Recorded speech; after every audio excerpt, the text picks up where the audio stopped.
और प्रहार में अब बात करेंगे बरेली हिंसा की। बरेली में हुए बवाल की एफआईआर सामने आई है। बरेली हिंसा की एफआईआर में एक बड़ा खुलासा हुआ। हिंसा के दौरान सिर तन से जुदा के नारे लगे थे। बरेली पुलिस की एफआईआर के मुताबिक तौकीर रजा ने भीड़ से कहा था कि आज शहर का माहौल बिगाड़ना है, चाहे इसके लिए पुलिस वालों की हत्या ही क्यों ना करनी पड़े और मुसलमानों को ताकत क्यों ना दिखानी पड़े। तौकीर के करीबी नदीम और उसके साथियों के उकसाने के बाद भीड़ ये कहते हुए आगे बढ़ी कि आज अपना मकसद पूरा करेंगे। इसके बाद हजारों की तादाद में इकट्ठा हुए लोगों ने धार्मिक नारे लगाते हुए पुलिस पर हमला कर दिया। तो ये बड़ा खुलासा इस एफआईआर के जरिए हुआ है। बरेली हिंसा को लेकर एक और बड़ा खुलासा हुआ है। बरेली में हिंसा करने के लिए उपद्रवी बाहर से बुलाए गए थे। पुलिस ने उपद्रव के आरोप में जिन 81 आरोपियों को अरेस्ट किया, उनमें कई पश्चिम बंगाल और बिहार से हैं। तौकीर का करीबी नफीस और उसका बेटा फरमान भी अरेस्ट किया गया है। पुलिस सीसीटीवी फुटेज और सर्विलांस के जरिए और गिरफ्तारी की तैयारी में है। बुधवार को पुलिस ने 8 आरोपियों को अरेस्ट किया, जिनमें मौलाना तौकीर के करीबी डॉक्टर नफीस और उसका बेटा शामिल है। हिंसा की साजिश का मुख्य किरदार आईएमसी के राष्ट्रीय अध्यक्ष मौलाना तौकीर रजा है। पुलिस की जांच के मुताबिक 26 सितंबर को जुमे की नमाज से पहले एक ऐलान हुआ था। बरेली की सभी मस्जिदों में नमाज 1 बजे अता करने के लिए कहा गया। अमूमन मस्जिदों में 12 से 2:20 के बीच नमाज होती थी। उस दिन अलग अलग मस्जिदों में जो 10,000 लोग इकट्ठा हुए, उन्हें नौमहला मस्जिद पहुंचने के लिए कहा गया था। कहा गया कि सरकार आई लव मोहम्मद लिखने पर भी मुकदमे लिख रही है। मस्जिद में मौलाना तौकीर रजा खुद मौजूद रहने वाले थे। आखिरकार लोग कूच कर गए। पुलिस ने तेजी से बैरिकेडिंग की, लेकिन नारेबाजी करते हुए लोग मस्जिद जाने पर अड़ गए और हिंसा शुरू कर दी। जिस वक्त हिंसा हुई, मौलाना तौकीर रजा को हाउस अरेस्ट किया गया था। हिंसा के बाद रात 12 बजे तौकीर रजा को गिरफ्तार करके जेल भेज दिया गया। मौलाना के खिलाफ 2 बड़े आरोप हैं। बरेली हिंसा की प्लानिंग की और भीड़ को भड़काया गया, भड़काऊ नारे लगवाए गए। ये कहा गया कि आज हमें अपना मकसद पूरा करना है, चाहे इसके लिए पुलिस वालों की हत्या क्यों ना करनी पड़ जाए। आज दशहरे का त्योहार है और इसके लिए Bareilly police super alert mode में है। बरेली में पुलिस ने फ्लैग मार्च किया है। बरेली में महिला पुलिस ने मोर्चा संभाला हुआ है। महिला एसओजी यूनिट ने शहर में सुरक्षा की कमान संभाली हुई है। मॉडर्न हथियारों से लैस महिला फोर्स शहर में तैनात है। बरेली मंडल के सभी जिलों में हाई अलर्ट है। बरेली, शाहजहांपुर, पीलीभीत, बदायूं में पुलिस अलर्ट पर है। सेंसिटिव इलाकों में ड्रोन कैमरों से नजर रखी जा रही है। इस वक्त हम बरेली में हैं और आज विजयदशमी का त्यौहार है, तो लिहाजा माहौल पूरी तरीके से शांतिपूर्ण बना रहे, उसके लिए पूरी बरेली को छावनी में तब्दील किया गया है। इस वक्त ठीक मेरे पीछे आप जो हैं, ये यूपी पुलिस की महिला क्यूआरटी आप देख रहे हैं, जिसमें एसओजी की महिलाएं भी जो हैं वो शामिल हैं। इस यूनिट को बाकायदा वीरांगना यूनिट का नाम दिया गया है। दरअसल ये मुख्यमंत्री के आदेश पर पहली बार जो है ऐसी यूनिट बनाई गई है जो पूरी तरीके से मुस्तैद है, अत्याधुनिक हथियारों से लैस रहती है। आपको बता दें कि जिस जगह हम खड़े हैं, जब यहाँ पर हिंसा हुई थी तो इसी यूनिट ने जो है प्रदर्शनकारियों को जो हिंसक रूप ले चुके थे उन्हें रोकने की पूरी कोशिश की और काफ़ी हद तक उन्हें रोका भी था। दरअसल आमतौर पर जब भी कोई कम्युनल टेंशन होती है तो उस दौरान देखा जाता है जो दंगाई होते हैं वो महिलाओं को आगे कर देते हैं। तो ऐसे में इस यूनिट का गठन को करने का मकसद जो है सिर्फ यही है कि किसी भी तरीके से माहौल यूपी का ना बिगड़े। हमारे साथ अंशिका वर्मा हैं जो कि एसपी हैं यहाँ पर, जो इस पूरी यूनिट को लीड भी करती हैं। मैम, किस तरह की ट्रेनिंग इस पूरी एसओजी टीम को दी गई है वीरांगना यूनिट को? ये जो हमारी वीरांगना यूनिट है, लगभग 1 महीने पहले इन्हें उतारा गया था और 3 महीने की लगभग इन्हें ट्रेनिंग दी गई है, जिसमें self defence, mix martial arts, weapon training, nunchaku training इत्यादि दी गई है। इसके अतिरिक्त इन्हें क्राइम एनालिसिस और सर्विलेंस की भी पर्याप्त ट्रेनिंग दी गई है। एक और बात, क्योंकि विजयदशमी का त्यौहार है, हम अभी भी देख रहे हैं कि पूरी महिला एसओजी टीम, ये वीरांगना यूनिट जो है सड़कों पर है। क्या कुछ व्यवस्था है पूरे बरेली में ताकि माहौल कोई दोबारा ना बिगाड़ सके? जी, जैसा कि आप सभी अवगत हैं, आज विजयदशमी का त्यौहार भी है और मिशन शक्ति फेज़ 5 भी ऑनगोइंग है। तो लगातार जितनी महिला पुलिसकर्मी उनके द्वारा पेट्रोलिंग की जा रही है, संवाद स्थापित किया जा रहा है पब्लिक के साथ और एक सेंस ऑफ कॉन्फिडेंस और सेंस ऑफ सिक्योरिटी इंस्पायर करने का लगातार प्रयास जारी है। और संवेदनशील हॉटस्पॉट्स पे पुलिस फोर्स तैनात है। पेट्रोलिंग करके भीड़भाड़ वाले इलाकों में लगातार एक सुरक्षा व्यवस्था को दुरुस्त रूप से चलाने के लिए तैयारी पूरी है। कभी भी देखा जाता है कि जब माहौल बिगड़ता है या हिंसा होती है या दंगे होते हैं तो उस दौरान जो दंगाई हैं वो महिलाओं को आगे कर देते हैं, तो क्या उसी को काउंटर करने के लिए इस यूनिट को बनाया? जी, जैसे महिला पुलिसकर्मी और पुरुष पुलिसकर्मी सभी को एक समान ट्रेनिंग दी जाती है, चाहे वो दंगा नियंत्रण हो, चाहे वो क्राउड कंट्रोल, क्राउड मैनेजमेंट की हो। तो किसी भी प्रकार की चुनौती से लड़ने के लिए सक्षम है और पूर्ण रूप से तैयार भी हैं। मैम, टेक्निकली कितनी स्ट्रांग है ये टीम, खासतौर पर सीसीटीवी एनालाइज करने के लिए या दूसरे जो टेक्निकल इक्विपमेंट है? जो सर्वेलेंस की ट्रेनिंग है इनको वो दी गई है, तो CDR एनालिसिस, IPDR एनालिसिस और फेशियल रिकग्निशन के जो टूल्स और सॉफ्टवेयर हैं उनको यूज़ करने में भी ये टीम सक्षम है। और जो मॉडर्न वेपन है उनको किस तरह इस्तेमाल कर सकते हैं? जो मॉडर्न वेपन्स हैं जैसे ग्लॉक पिस्टल है उसकी भी इनको ट्रेनिंग दी गई है। तो आज त्योहार को देखते हुए पुलिस मुस्तैद है और जो हिंसा बरेली में भड़काई गई थी उस हिंसा को लेकर भी पुलिस लगातार बड़े बड़े खुलासे कर रही है और ताबड़तोड़ एक्शन पुलिस की तरफ से लिए जा रहे हैं। अब तक कुल गिरफ्तारियों की बात करें तो 81 आरोपी अरेस्ट किए जा चुके हैं। बुधवार को यानी कल 8 आरोपी और गिरफ्तार किए गए। 10 FIR हिंसा मामले में हुई है। 2500 उपद्रवियों में 200 नामजद किए गए हैं।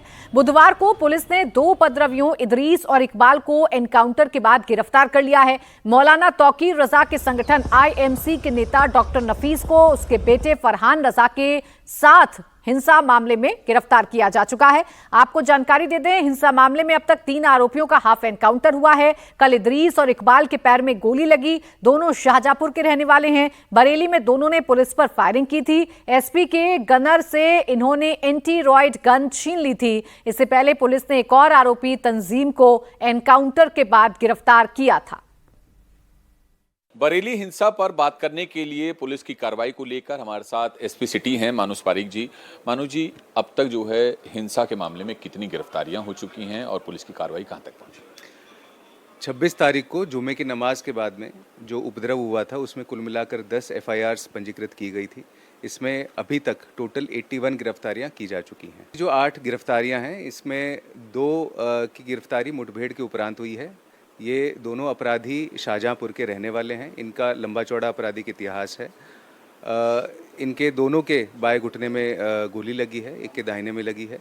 और इसके अतिरिक्त एक और महत्वपूर्ण गिरफ्तारी हुई है जो कि डॉक्टर नफीस की हुई है। डॉक्टर नफीस ने भी काफ़ी अहम भूमिका निभाई थी और ये कोर टीम के मेंबर थे IMC के।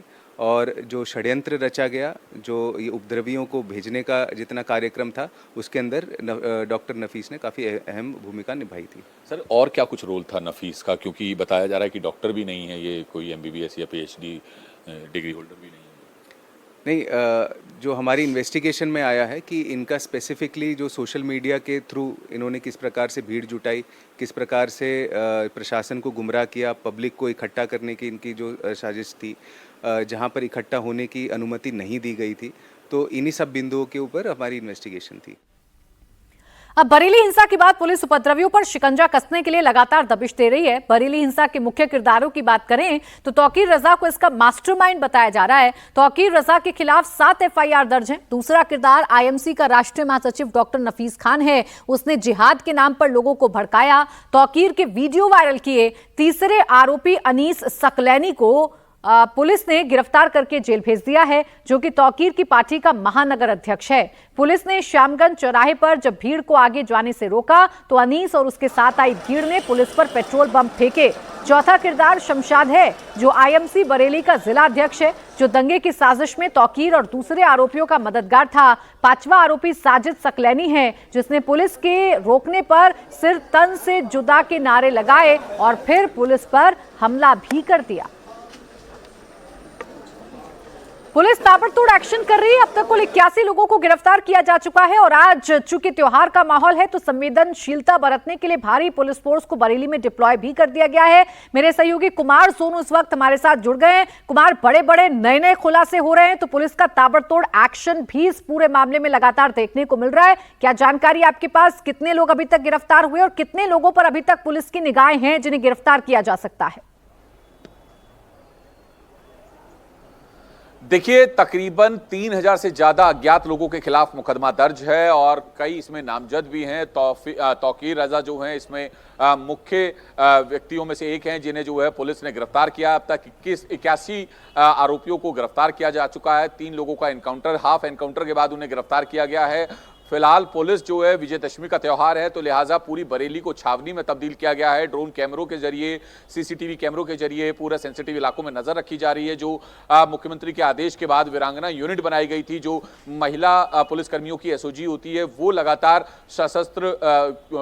शस्त्रों के साथ जो है पेट्रोलिंग कर रही है, फ्लैग मार्च कर रही है, खासतौर पर उन इलाकों में जहां से पत्थरबाजी शुरू हुई थी, जहां से हिंसा शुरू हुई थी। फिलहाल पुलिस का साफ तौर पर कहना है कि लगातार तमाम सीसीटीवी फुटेज, तमाम जो वीडियो पुलिस को मिले हैं उन्हें एनालाइज किया जा रहा है, साथ ही आरोपियों की पहचान की जा रही है, क्योंकि बहुत सारे वीडियो और सीसीटीवी फुटेज में जो है पुलिस को दंगाई दिख रहे हैं, लेकिन अभी तक उनकी पहचान नहीं हो पाई है। तो उसके लिए बाकायदा एक स्पेशल टीम का गठन किया गया है, जो कि इंस्पेक्टर लेवल का एक अधिकारी जो है उसको पूरा लीड कर रहा है। एक एक व्यक्ति की पहचान करके उसकी तमाम जो डिटेल निकाली जा रही है, उसके बाद सर्विलांस और टेक्निकल सर्विलांस की मदद से जो है उसकी गिरफ्तारी सुनिश्चित की जा रही है। तो फिलहाल पुलिस की जो प्राथमिकता है वो ये है कि दोबारा से किसी भी तरह से बरेली में लॉ एंड ऑर्डर ना बिगड़े, उसको ध्यान में रखते हुए तमाम एक्शन मोड में है बरेली पुलिस। और एक और बात, जो तौकीर रजा के खिलाफ एफआईआर दर्ज हुई, जिसमें कई उसके साथियों के नाम भी हैं, जो बाय नेम एफआईआर है, तकरीबन 1700 बिल्कुल ठीक है कुमार। अभी प्राथमिकता यह है कि बरेली में शांति बनी रहे और बरेली को जिसने सुलगाने की कोशिश की वो सब पुलिस की गिरफ्त में आ जाएं। शुक्रिया आपका कुमार तमाम जानकारी के लिए।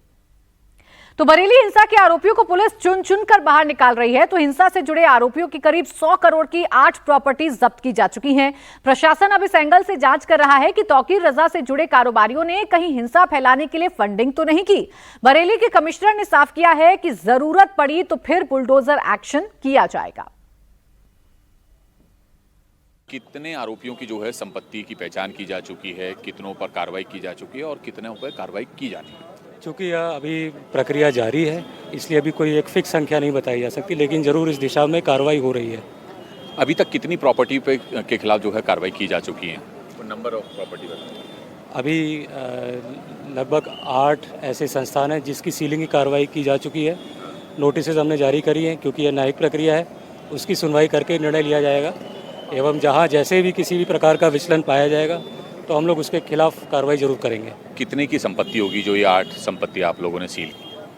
क्योंकि यह संख्या केवल एक सब्जेक्टिव है, फिर भी एक अनुमान लगाया जा सकता है ये करीब 100 करोड़ के आसपास तो यह संपत्ति होगी। आरिफ नाम के एक शख्स की प्रॉपर्टी सील की गई है, जिसमें आरिफ का लॉन है, स्काईलार्क होटल है, दूसरा जो रिजॉर्ट है वो है, तो उनकी क्या भूमिका थी? यह पाया गया कि कई लोग जो इस उपद्रव में शामिल थे उन्होंने उनके संस्थान के आसपास शरण ली थी उस क्षेत्र में, तो यह जानकारी में आया। कोई आर्थिक मदद भी दंगाइयों की इन लोगों ने की थी, आरिफ और उसके जो लोग हैं? इस संभावना से इनकार नहीं किया जा सकता है, बिल्कुल यह हो सकता है, बिल्कुल। तो बाकी अभी कार्रवाई, बुलडोजर की कार्रवाई को आगे की क्या संभावना? बिल्कुल कार्रवाई होगी, जो जहाँ पे जैसी जिस तरह की संलिप्तता होगी कार्रवाई हुई भी है और आगे भी होती रहेगी। बुलडोजर चलेगा या? अभी यह एक बार निश्चित कर लिया, जरूर चलेगा। तो सिर्फ उत्तर प्रदेश ही नहीं बल्कि गुजरात में भी बुलडोजर का जबरदस्त एक्शन देखने को मिल रहा है। गुजरात के गोधरा में बुलडोजर एक्शन हुआ है। पुलिस स्टेशन पर अटैक करने वालों की 35 प्रॉपर्टी को बुलडोजर से ध्वस्त किया जा रहा है। गोधरा के बी डिवीजन पुलिस स्टेशन पर हमला करने वाले आरोपियों पर बुलडोजर की कार्रवाई हो रही है। कच्चे पक्के मकानों को जमींदोज किया जा रहा है। भारी पुलिस फोर्स मौके पर तैनात कार्रवाई की जा रही है। आपको मालूम है कि आज विजयादशमी का त्यौहार है। विजयादशमी का त्यौहार जो है बुराई पर अच्छाई की जीत का एक प्रतीक है। तो अभी हम नागा तलावड़ी विस्तार में है गोधरा टाउन के, उसमें जो असामाजिक प्रवृत्ति करने वाले और असामाजिक प्रवृत्ति के साथ जुड़े हुए जो लोग थे उनकी टोटल 35 प्रॉपर्टी है। उसमें 33 जो है वो प्रॉपर्टी है और जो खाली प्लॉट थे उनके ऊपर अभी कार्यवाही चल रही है। उसमें सरकार की विविध एजेंसियां जैसे उनका म्यूनिसिपालिटीज है, DLR की जो टीम है, रेवेन्यू की जो टीम है, उनके सिवाय MGVCL की जो टीम है, हेल्थ डिपार्टमेंट की जो टीम है, ताकि इस डिमोलिशन के दौरान कुछ भी दिक्कतें ना आए, इसलिए GB की टीम भी हमारे साथ मौजूद है। किसी को कुछ भी हेल्थ का प्रॉब्लम आता है। आज विजयदशमी का त्यौहार है और इस मौके पर रक्षा मंत्री राजनाथ सिंह ने गुजरात के कच्छ में शस्त्र पूजा में हिस्सा लिया। इस दौरान रक्षा मंत्री ने एक बार फिर से पाकिस्तान को कड़ी चेतावनी दी। राजनाथ सिंह ने कहा कि अगर पाकिस्तान की ओर से सर क्रीक इलाके में कोई भी हिमाकत हुई तो उसका इतिहास, भूगोल सब बदल दिया जाएगा। रक्षा मंत्री ने कहा कि पाकिस्तान को याद रखना चाहिए कि किर्क का रास्ता कराची से जाता है।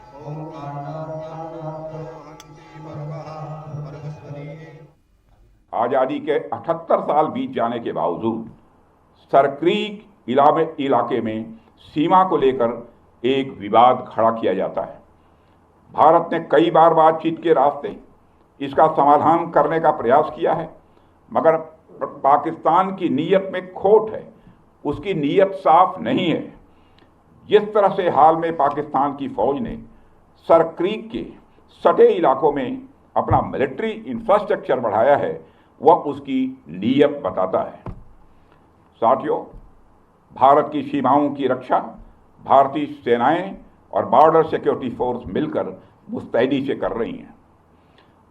अगर सर क्रीक इलाके में पाकिस्तान की ओर से कोई भी हिमाकत की गई तो उसे ऐसा करारा जवाब मिलेगा कि इतिहास और भूगोल दोनों बदल जाएंगे मेरे साथियों।